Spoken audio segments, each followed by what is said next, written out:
Hey everyone, so I got asked by one of my clients to take this image here and change it out so that the white painted walls are now going to be black using a Sherwin-Williams iron ore paint, and to replace the front door and the garage door with a walnut door. So here is how we're going to go from this to this. All right, check it out.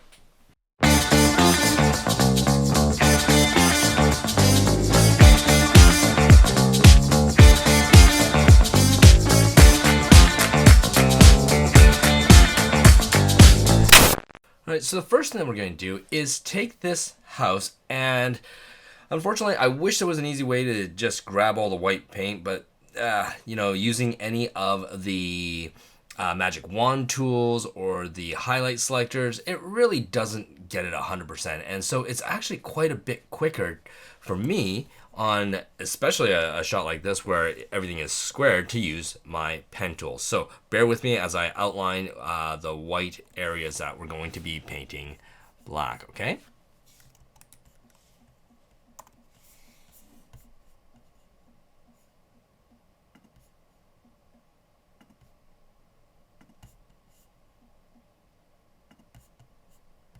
All right, now that I've got that outline, I'm going to use my path operations, make that a combined shapes, and then merge the shapes because I've got 3 different sections that I did the pen tool on. Okay, so now they're all together. I'm going to go to my selection, and because this is a image that's only 2100 pixels wide, I am just going to use a 0 for my feathering radius. I'm going to go okay, and now I've got the outline of what I'm looking for. So I'm going to create a group and then just put my mask on top of that group. Now I can start looking at what the color is that I need to add or that I need to use to paint the white house. And my client has said that it is a Sherwin-Williams iron ore paint. So I'm going to go to Sherwin-Williams website. I'm going to go to products and color, explore color, and then in here I'm going to write down iron ore.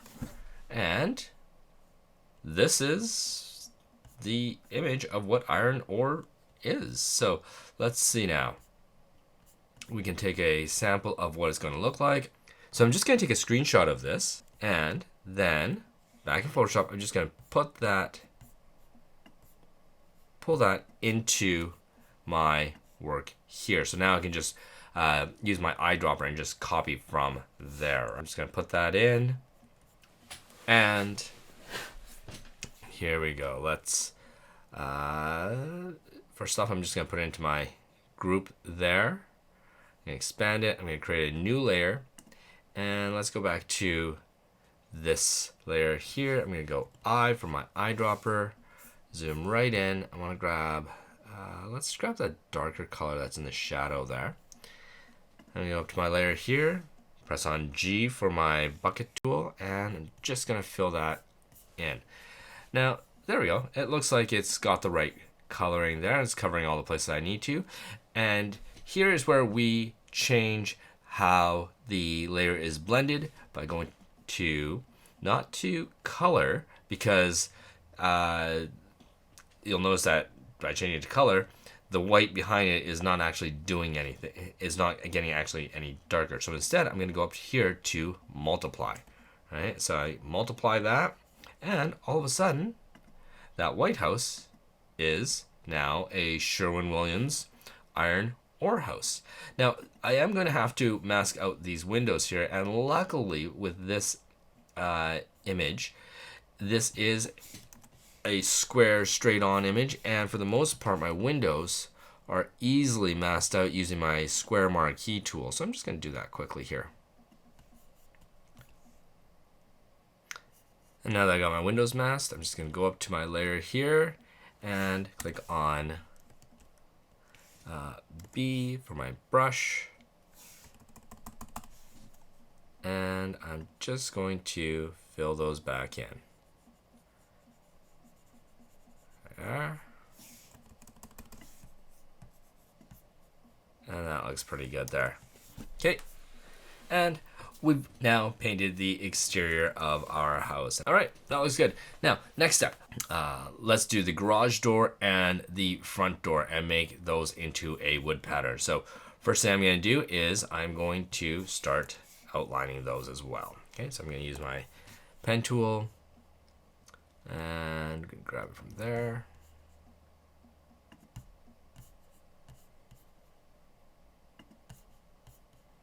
Okay, and again, I'm just going to combine those two, make them into a shape, or sorry, make them into a selection with a feathering radius of 0.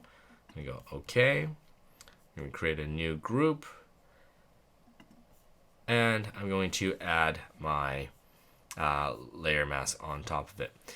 Next thing I'm going to have to do is I'm actually going to have to try and find some wood to make that area look, well, like it's got some wood. So I'm just going to go onto Google here and hardwood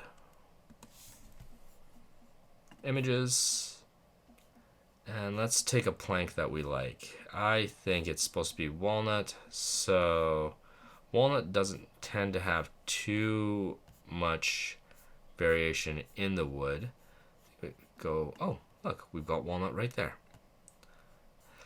Let's see if we can find something that's fairly good with a few planks in it. I think this one will look nice. Okay, there we go. We're going to copy that image, take it in here, and we're going to start manipulating it first. Alright, so V, first thing I need to do is turn it. I'm going to go to image, or sorry, go to edit, transform, rotate clockwise 90, and then I want to make it so that the planks are small enough that they make sense here. So I want the grain to work. I'm just going to get rid of that small portion there. I'm going to go to J. I want to get rid of the knots in the wood, because those knots would be quite a bit bigger, because those knots there aren't quite to scale to the size of the garage, right? We don't want to have a knot showing that's that big. So I'm gonna get rid of that, and I'm also gonna get rid of this one here. All right, good. Now I'm just going to copy that down. 1, 2. Now the pattern starts to look like it's repeating, so I'm going to just grab my middle one there and go up to Edit, Transform, flip that horizontally, and that should make it look like it's more of a random kind of look. Grab the third one down here, or sorry, grab the third one down there and go Edit, Transform, Flip vertically. And so now all three of these should look like they are a little bit more random. So I'm going to grab those, go Command E to make them into one image. I'm going to make it a little bit bigger than the actual garage door that I want, because now I'm going to throw that into my masked layered group. And instead of normal, I'm going to take my blending mode and change it from normal, and this time I'm going to go and do an overlay. I'm going to go duplicate, and because that's just a little bit too dark, I'm going to go and do a lighten, and then I'm going to mask that back until it is the darkness that I want. I think that'd be about right, won't you say? Okay, that looks good. All right, next thing, I have to mask out these windows there, or else it's not going to look good. I'm going to go to my background layer and going to go and grab onto my object selection tool this time. Select these windows, one, and holding down Shift, I'm going to grab my second window and getting onto here, B, getting onto the group, and I'm just going to mask those out. There we are. So that side's done. Now let's do the same thing for the door. So inside here, I've got my 2 layers copied there. So I'm going to duplicate those now. And using my move tool, I'm just going to move that duplicated version over on top of my door. And then we just do the same thing. I'm going to grab my, click on W for my object selection tool. I'm just going to select out those windows. Grab onto the group mask. Mouse that back in. And voila.